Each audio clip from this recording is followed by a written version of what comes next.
ஆன்மீகத்தை தேடி நேயர்களுக்கு வணக்கம். கன்னி ராசி 12 ராசிகளில் 6வது ராசியாக இருக்க கன்னி ராசி இந்த வீடியோவை சேவ் பண்ணி வச்சுக்கோங்க. ஏன் சொல்கிறேன்னா, உங்களுடைய குணாதிசயங்கள், நீங்கள் என்ன பண்ணணும், என்ன பண்ணக்கூடாது, என்ன வழிபாடு, டில் எண்டு வரைக்கும் நீங்கள் என்னெல்லாம் ஃபாலோ பண்ணணும் அப்படிங்கிறது தான் இந்த வீடியோவில் உங்களுக்காகவே பிரத்யேகமாக நம்ம கொடுக்க போகிறோம்.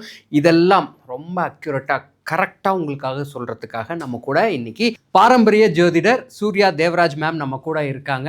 அவங்கள நம்ம வெல்கம் பண்ணிடலாம். அண்ட் அவங்க தான் இன்றைக்கி கன்னிராசிக்கு உங்களுக்கு என்னெல்லாம் பண்ணணும், என்னெல்லாம் பண்ணக்கூடாது, வழிபாடு முறை என்ன அப்படிங்கிறதெல்லாம் அடுத்தடுத்து டக்குன்னு சொல்ல இருக்காங்க. மேடம் வணக்கம், எப்படி இருக்கீங்க? வணக்கம் சார், நல்லா இருக்கேன். ஓகே மேடம், கன்னிராசி அவங்களுடைய குணங்கள் எப்படி இருக்கும்? கன்னிராசினா எப்படி இருப்பாங்க? கன்னி காலபுருஷனின் 6ஆம் வீடு. கன்னி அப்படின்றவங்க தன்னைத்தானே செதுக்கும் சிற்பிகள் அப்படின்னு சொல்லலாம். எல்லாமே தெரியும் கன்னிக்கு. அது எந்த நட்சத்திரமாக வேணா இருக்கட்டும், உத்திரம், சித்திரை, அஸ்தம், மூணில் எந்த நட்சத்திரமாக இருந்தாலும் எல்லா விஷயமும் தெரியும். ஒரு சயின்ஸ் பேசுவாங்க, அறிவியல், ஆன்மீகம், ஒரு ஆர்கிடெக்ட் பற்றி பேசுங்க, குக்கிங் பற்றி பேசுங்க, எல்லாமே தெரியும். ஆனால் என்ன, நம்ம விஷயம் தெரிஞ்ச மாதிரி கன்னிக்கிட்ட போய் பேசக்கூடாது.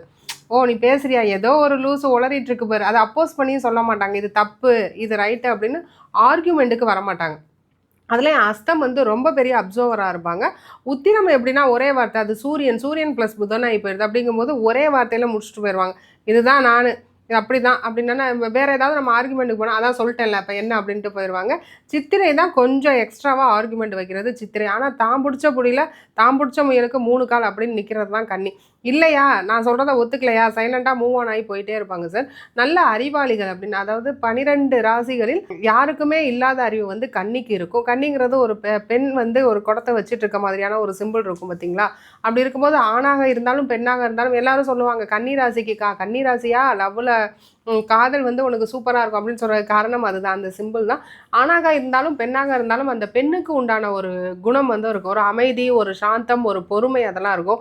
எடுத்தோம் கவுத்தோம் அப்படின்னு எந்த ஒரு முடிவுக்கும் போகாதது கன்னி. எதை ஒரு விஷயத்த செஞ்சாலும் சரி, அது தொழிலாக இருக்கட்டும், வேலையாக இருக்கட்டும், இல்லை குடும்பம் சம்மந்தப்பட்ட முடிவுகளாக இருக்கட்டும், ரொம்ப ஆழ்ந்து நிதானிச்சு உட்காந்து யோசிச்சு தான் எந்த ஒரு விஷயத்துலையும் எடுப்பாங்க.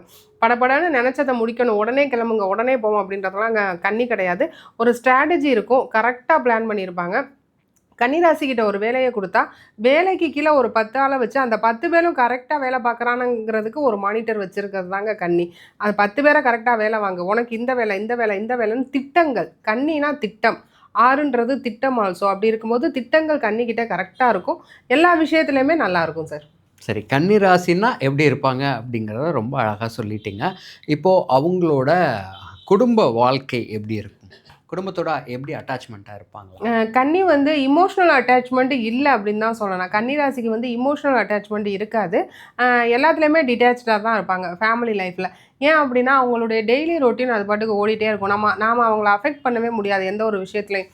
ஒரு தடவை சொல்கிறேன், 2 தடவை சொல்கிறேன், அதுக்கப்புறம் நீ கேட்கல. இப்போ ஒரு குழந்தையே படிக்கல, இல்லை வேலைக்கு போகல அப்படின்னா அது உன்னுடைய தலையெழுத்து. நான் அதுக்காக நான் என்னுடைய டெய்லி ரொட்டீன் இப்போ நம்மளாம் ஒரு சிலர் இடிஞ்சு போய் உட்காந்துருவோம் ஏதோ ஒரு நெகட்டிவாக நடக்குது அப்படின்னா. ஆனால் எதிர்நீச்சல் போடுறது 12 ராசிகளில் கன்னி தாங்க அதிகமாக. எதிர்நீச்சல் போட்டு அதற்கு உண்டான வேலையை பார்த்துக்கிட்டு போயிட்டே இருப்பாங்க. இமோஷ்னலி அட்டாச்மெண்ட் அப்படிங்கிறது கன்னிக்கு ரொம்பவே கம்மியாக இருக்கும். இன்னொன்று, ஒரு வார்த்தை சொல்லிட்டாங்க, ஒரு முடிவை எடுத்துட்டாங்கன்னா அதில் ஸ்டாண்ட் பையாக நின்றுவாங்க. அது குடும்ப உறுப்பினர்கள் யாராக இருந்தாலும் அதுலேருந்து இறக்கவே முடியாது. நம்ம சைலண்ட்டாக போயிட வேண்டியதுதான். நம்மளுடைய வாதங்கள் என்னதான் வச்சாலும் அந்த சபையில் எடுபடாது, கன்னிக்கிட்ட எடுபடாது. அமைதியாக தான் இருப்பாங்க, நம்மகிட்ட சண்டைக்கு வர மாட்டாங்க, அமைதியாக இருப்பாங்க. நோ, அதை தானே நான் ஃபஸ்ட்டே சொன்னேன், why are you wasting your time, அதுதான் கன்னி. Okay super ma'am. இப்போது கன்னிராசியுடைய குடும்ப வாழ்க்கை நம்ம சொன்னீங்க. இப்போது அடுத்ததாக அவங்களுடைய திருமண வாழ்க்கை, ஆணாக இருந்தாலும் சரி பெண்ணாக இருந்தாலும் சரி, மேரேஜ் லைஃப் எப்படி அவங்களுக்கு இருக்கும்? கன்னியின் திருமண வாழ்க்கை அப்படிங்கிறது அது உபயம். கன்னிங்கிறது உபயம். உபயத்துக்கே திருமண வாழ்க்கை கொஞ்சம் முரண்பாடாக தாங்க இருக்கும். 7ஆம் வீடுன்றது குருவின் வீடாக இருக்குது, கன்னி புதன் வீடு. அப்படி இருக்கும்போது இவங்க மைன்யூட்டாக பார்க்குறத அவங்க ப்ராடாக பார்ப்பாங்க. எந்த ஒரு விஷயம் இருந்தாலும் கன்னி பெரிய விஷயத்த இது இவ்வளோதானா, ஆனால் கன்னியின் வாழ்க்கை துணை சின்ன விஷயத்த இவ்வளோ பெருசா அப்படின்ற மாதிரி ஒரு ப்ராட் திங்கிங் இருக்கும். அப்படி இருக்கும்போது என்டையர்லி டிஃப்ரெண்ட்டாக நிறைய கிளாஷஸ் வரும். கன்னிக்கு மனைவியால் மன வருத்தம் கண்டிப்பாக உண்டு.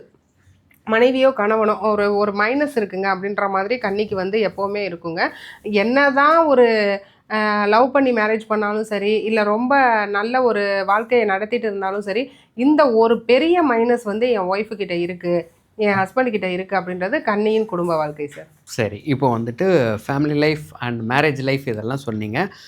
கன்னிராசி அவங்க வந்துட்டு எதை வந்துட்டு எதிலிருந்து விலகி இருக்கணும்? நெகட்டிவாக அவங்களுக்கு எது இருக்குது, அதை எப்படி பாசிட்டிவாக மாற்றிக்கணும்? கன்னிக்கு எப்போவுமே வேலை செய்கிற இடம் பிரச்சனை தான். வேலை செய்கிற இடத்துல ஆல்வேஸ் பிரச்சனை வந்துக்கிட்டே இருக்கும். ஹையர் அஃபிஷியல் ப்ரெஷர் இருந்துக்கிட்டே இருக்கும். அதாவது டேக் யுவர் ஓன் டைம் அப்படின்னு கொடுத்தா அதை க்ரியேட்டிவ் மைண்டோட அழகாக ப்ரெசென்ட் பண்ணுறது கன்னி தான். இப்போ நம்ம ஒரு 5 ஸ்டார் ஹோட்டல் சாப்பிட போகிறோம் அப்படின்னா ஃபுட் டேஸ்ட்டாக இருக்கும் இல்லையோ, ப்ரெசன்டேஷன் எப்படி இருக்கும், அந்த ப்ரெசன்டேஷன் கன்னிக்கிட்ட வந்து ரொம்ப இதாக இருக்கும். எதையுமே ஏனோ தானோ எடுத்தோம் கவுத்தோம் அப்படின்னு பண்ணுறது கன்னி கிடையாது. அப்படி இருக்கும்போது இந்த பொறுப்பு இல்லாத மனிதர்கள் வந்து கன்னிக்கு என்றைக்குமே பகை தான். ஏன்னா ரொம்ப அதிக பொறுப்புணர்ச்சியோடு இருப்பாங்க. ஒரு சின்ன விஷயம் ஒரு கோடு போட்டாலும் அதை உட்காந்து ஸ்ட்ரைட்டாக போடு நேரம் எடுத்து பண்ணுறது. ஸோ அவங்க வந்து யாருக்கிட்டேருந்து விலகி இருக்கணும் அப்படின்னு சொல்லி கேட்டாக்கா மெயினாக உறவினர்கள்கிட்ட இருந்து. அதாவது நம்மளை வந்து ரொம்ப டவுன் பண்ணிக்கிட்டே இருப்பாங்க. டவுன் பண்ணிக்கிட்டே இருந்துட்டு நம்மளுடைய நெகட்டிவாக எடுத்து வச்சுக்கிட்டு இருப்பாங்க. அதை கண்டுக்க மாட்டாங்கன்னு வச்சுக்கோங்க கன்னிராசிக்காரவங்க. ஆனால் ஒரு பொறாமை, கன்னியை பார்த்தா எல்லாருக்கும் பொறாமை. அவங்க பார்க்குற வேலை, அவங்களுடைய செயல்பாடுகள், அவன் பாட்டுக்கு அவன் வேலையை இதுவே ஒரு பேச்சாக இருக்கும். இவன் என்ன ஒரு காஷிப் பேச மாட்டான், நம்ம என்ன பண்ணுறோன்னு தெரிஞ்சுக்க மாட்டான், ஊரில் என்ன நடக்குதுன்னு தெரிஞ்சுக்க மாட்டான், தான் உண்டு தான் வேலை உண்டு அப்படின்னு சொல்லி இருக்கானே அப்படின்றதே ஒரு இதாக இருக்கும். அதனால் பிற மனிதர்கள், அதுவும் ஆப்போசிட் ஜெண்டர், ஆணாக இருந்தால் பெண்ணாக இருந்தால் ஆணுக்கிட்ட கவனமாக இருக்கிறது ரொம்ப நல்லதுங்க. Okay madam. கன்னிராசிக்காரங்க எப்படி வந்துட்டு அவங்க நெகட்டிவாக பாசிட்டிவாக ஆக்கிக்கணும் அப்படிங்கிறத அழகாக சொன்னீங்க.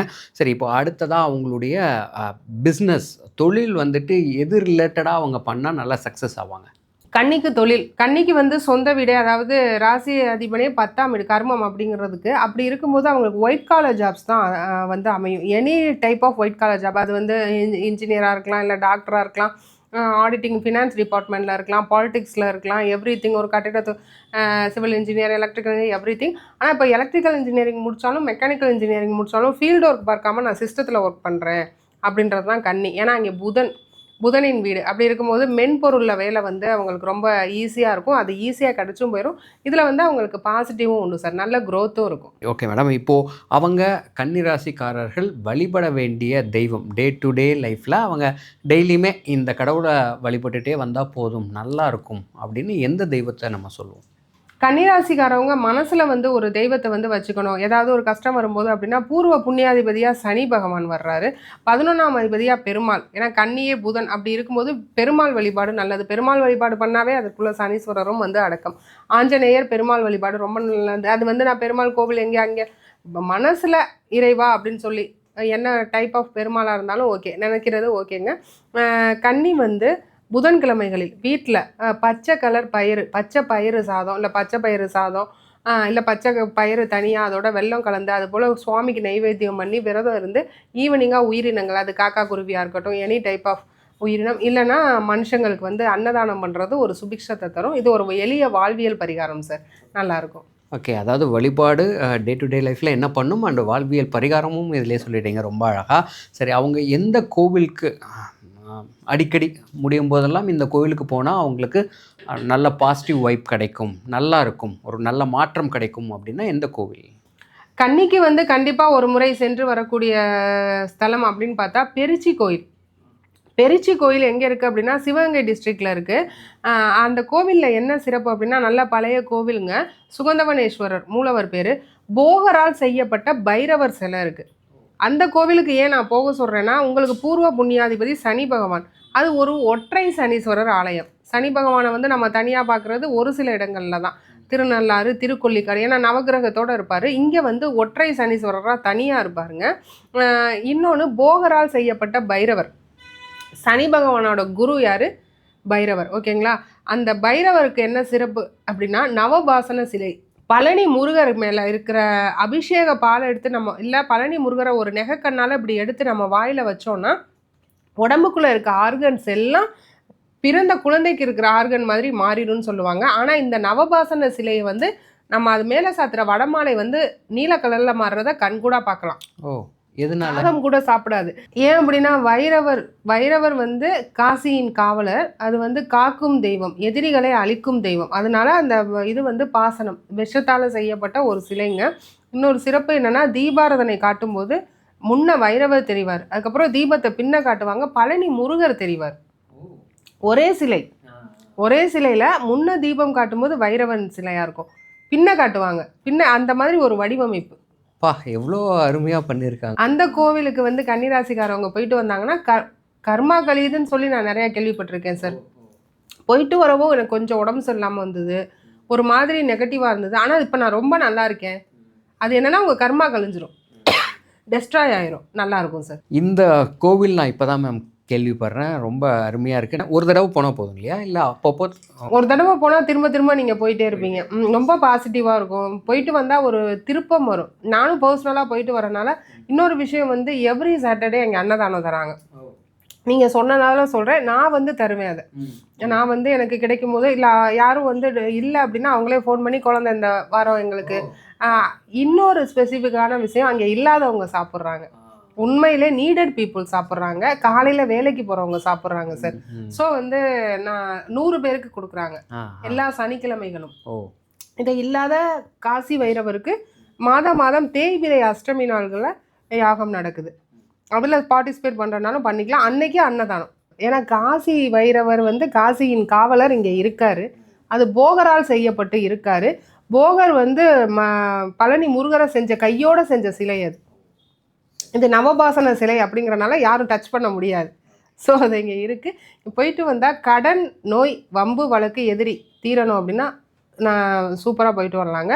தேய்பிரை அஷ்டமி காலகட்டத்தில் நடக்கும் யாகத்தில் கலந்துக்கங்க. எவ்ரி சாட்டர்டே அன்னதானம் போடுறாங்க. ஏன்னா நம்ம கர்மா கழிய வேறு வழியே இல்லை. நம்ம கொடுத்து தான் நம்ம மேடு கட்டி வச்சுட்டு தான் பிறவியே எடுத்திருக்கோம். அந்த மேட்டை கழிக்கணும்னா நம்ம கொடுக்கணும். உலகத்தில் இருக்கிற மக்கள் தொகையில் ஒரு குடும்பத்தை வாழ வச்சிங்கன்னா அத்தனை குடும்பத்தை வாழ வச்சதுக்கு ஈக்குவலான நன்மை உங்களுக்கு கிடைக்கும். ஒரே ஒரு ஆளை வந்து வார்த்தையால் கூட கெடுத்திங்கன்னா அத்தனை மக்களையும் கெடுத்ததுக்கு உண்டான தீமை உங்களுக்கு கிடைக்கும். இதுதான் பராசரம். ஸோ முடிஞ்ச அளவு கொடுக்கறது ரொம்ப நல்லது சார். சரி, ரொம்ப அருமையாக சொன்னீங்க. அந்த பைரவர் முன்னாடி பைரவராக இருப்பார், பின்னாடி முருகராக இருக்காரு. நம்ம கண்ணால் பார்க்கலாம். தீபம் காட்டும் போதே தெரியும் பைரவருடைய சிலை தெரியும், பின்ன காட்டும் போது முருகருடைய இது தெரியுங்க. ஒரே சிலை தான். ஆனால் ஓகே, ரொம்ப அருமையாக இருக்குது. சீக்கிரமாக நம்ம போய் பார்க்கணும். சரி மேடம், இப்போது அடுத்ததாக கன்னி ராசிக்காரர்கள் என்ன கலர், என்ன நம்பர் அண்ட் என்ன லக்கியான விஷயங்களை அடிக்கடி பார்க்குறது, இல்லை அவங்க ஸ்க்ரீன் சேவராக வச்சுக்கிறது, டிபியாக வச்சுக்கிறது, இந்த மாதிரி விஷயங்கள் என்ன பண்ணலாம் அப்படிங்கிறத சொல்லுங்கள். கன்னிக்கு வந்து குழந்தைகள் படம், அவங்க குழந்தையா இருக்கலாம், இல்லைனா கிட்ஸ் ஃபோட்டோ, எது வேணால். அது வந்து குழந்தைங்கிறது கன்னிக்கு ஒரு வரமுங்க, ரொம்ப லக்கு. நிறையா கன்னிராசிக்காரவங்க என் குழந்தை பிறந்தவன் தான் எனக்கு வாழ்க்கை பிறந்ததுன்றதை கேள்விப்பட்டிருப்போம்.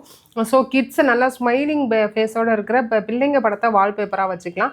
ஐடால் மாதிரி யூஸ் பண்ணலாம். அது உங்கள் குழந்தையுடைய படத்தையே வச்சுக்கலாம். லக்கி கலர் அப்படின்னா க்ரீன் கலர் வந்து லக்கி கலர். லக்கி நம்பருங்கிறது 5 வந்து ரொம்ப லக்கி. அதே மாதிரி 1, 2 அதுவும் வந்து கன்னிக்கு ரொம்ப பாசிட்டிவாக இருக்குங்க. கன்னிராசிக்காரவங்க வெளியே போயிட்டு வந்தால் ஃபேஸ் பாதங்களை நல்லா வந்து வாஷ் பண்ணணும். பாதம் வந்து ரொம்ப சுத்தமாக இருக்கணும். 2ஆம் இடம் சுக்கிரனின் வீடு. பாதம் நல்லா இருந்துச்சு அப்படின்னா சுக்கிரனை நம்ம ஆக்டிவேட் பண்ணிடலாம். ஏன்னா 12ல் தான் சுக்கிரன் பலப்படுறாரு. அப்படி இருக்கும்போது கால் கழுவ மறக்கக்கூடாது. வெளியே போயிட்டு வரும்போது கால் கழுவிட்டு தான் சார் உள்ளே வரணும். ஃபேஸோ அடிக்கடி வாஷ் பண்ணி வச்சுக்கிறது ரொம்ப நல்லதுங்க. சுபிக்ஷம். ரொம்ப ஈஸியாக தான் இருக்குது. இதெல்லாம் சிம்பிளாக இருக்குது. ஆமாம், அழகாக ஃபாலோ பண்ணலாம். கண்டிப்பாக பார்த்துட்டு இருக்க கன்னிராசிக்காரர்கள் இல்லை உங்களுடைய நண்பர்கள், உறவினர்கள் கன்னிராசியாக இருந்தால் அவங்களுக்கு இதை மறக்காமல் ஷேர் பண்ணிடுங்க. ஏன்னா இந்த ஒரு வீடியோவில் அவங்க லைஃப் லாங் வரைக்கும் என்னெல்லாம் ஃபாலோ பண்ணுங்கிறத அழகாக மேடம் சொல்லியிருக்காங்க. பயனுள்ளதாக இருக்கும். மறக்காமல் நம்ம ஆன்மீகத்தை தேடி சேனலை சப்ஸ்கிரைப் பண்ணுங்கள். அடுத்த ராசியுடைய குணாதிசயங்கள் வீடியோவில் சந்திக்கலாம். ரொம்ப நன்றி மேம். வணக்கம் சார். ஆன்மீகத்தை தேடி உள்ளம் தெளியும் வழி, இறைவன் அருளின் ஒளி.